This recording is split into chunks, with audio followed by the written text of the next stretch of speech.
The good gentleman from the 5th District, Representative Graves. Thank you, Madam Speaker. I'm grateful to my friends from the 3rd and the 23rd District for the continual incantation of the phrase families first. I'd like you to think about a typical family in Issaquah. I know I do every single day while I'm here. This year they're paying an extra $1,000 in car tab fees and property taxes and sales taxes just for Sound Transit. They're facing the prospect of an extra $500 million in county taxes to pay for arts, and arts in King County is what I think they call fairs elsewhere in the state. They're paying higher gas taxes than they were a couple of years ago.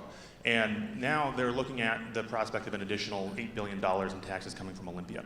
Taxes that are going to hit their savings accounts and their retirement accounts for those who are doing the wise thing and saving for their future. Taxes that are going to hit the businesses they work for and so reduce their wages. Taxes that are going to hit the businesses they work with and they buy from, and so we're going to reduce the cost to them at the end of the day. Taxes that are going to make it harder for them to buy and sell their houses. And those taxes accumulate. They really do add up. And we can say that those things come from counties and cities and regional transit authorities and the state, and they come from different places. But for the family itself, from the point of the view of the family, it's the same. They have a lot less than they would have a couple of years ago under the taxes that we used to have.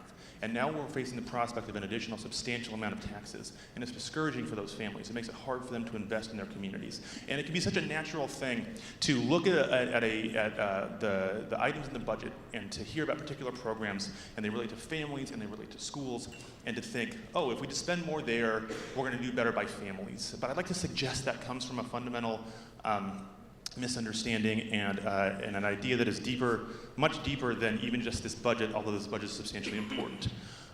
There's this view that there's the government and there's the rugged individual living on a rock somewhere, and there's nothing in between. But all of life is in between, Madam Speaker. Our families are in between, and our work is in between, and our churches and our community organizations and our Rotary clubs and the people we spend our time with and the civic organizations and our communities are in between all of those things, and I don't think it's a coincidence. I think there is a correlation that when government gets bigger, those things get a little bit smaller, and I don't think it's a coincidence that we have lost so much of that part of our community life that we used to have a generation ago.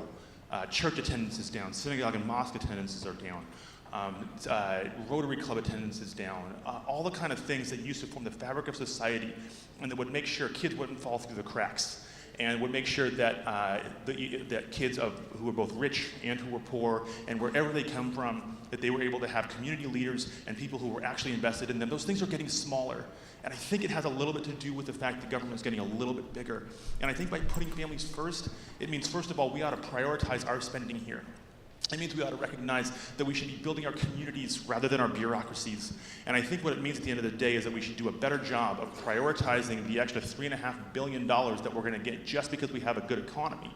We have $3.5 billion extra dollars just because we have a good economy. We ought to prioritize that better so that that family in Issaquah and families across the state can keep more of what they earn, and they can save more for their futures, and they can do better by their own families and their own kids. I ask that we reject this amendment, or reject this bill, and instead start over and really prioritize the spending that we have. Thank you.